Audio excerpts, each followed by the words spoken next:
حبيت انقل لكم تجربتي في كيكة الحليب الساخن.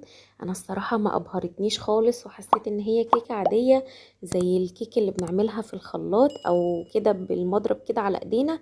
فشوفوا الوصفة معايا، ولو انا غلطت في حاجة ياريت تقولولي في الكومنتات.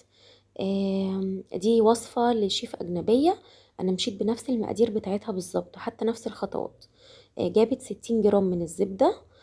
حطيتها كده في حاجة تتحط على النار، وعليها 120 ملي من الحليب، ويتحطوا على النار يسخنوا بس ما يوصلوش للغليان. في بولة بقى 3 بيضات عليهم فانيليا. وضربتهم كويس لحد لما القوام بتاعهم يبقى ابيض. اول ما القوام بتاعهم كده يبدأ يتغير زي ما انتوا شايفين كده، ابتدى يتقل معايا. جهزت كوباية فيها 165 جرام سكر ابيض ناعم. هو السكر ده مش بودر، سكر ناعم. ضربته بقى، نزلته كده شوية بشوية مع البيض. وطبعا البيض يكون في حرارة الغرفة لحد ما السكر يدوب تماما مع البيض. وده القوام اهو بعد ما اتضرب كويس. بعد كده في بولة تانية جهزت 160 جرام من الدقيق الأبيض متعدد الأغراض، عليه نص كيس من البيكنج باودر، حوالي 6 جرام مثلا بيكنج باودر.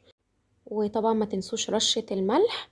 وبدأت أنزل بالدقيق بقى على خليط البيض ده، وطبعا انخلوا الدقيق كويس وقلبوا بالراحة كده علشان ما تطلعوش الهواء من البيض اللي انتوا ضربتوه. طبعا القوام تقيل معاكم لان مفيش اي سوائل لسه. جبت بقى الحليب والزبدة، شلتهم من على النار. اهم حاجة ما يغليش، علشان لو غلي معاكم الحليب هيقطع.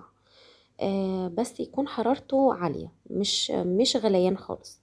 نزلت بقى بالحليب والزبدة شوية بشوية لحد ما خليط الكيك امتزج معايا كويس. ونزلت بقى في قالب كيك.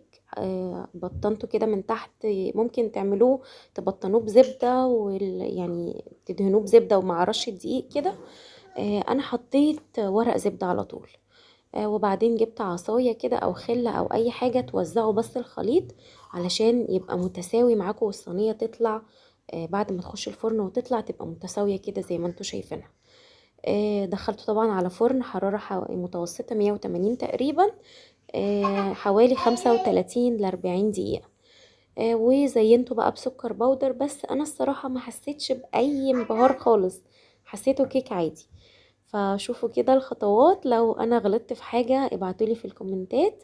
وما تنسوش تعملوا اشتراك في قناتي على اليوتيوب إسراء غرس الدين، وتعملوا فولو لصفحتي على الفيسبوك مطبخ إسراء غرس الدين.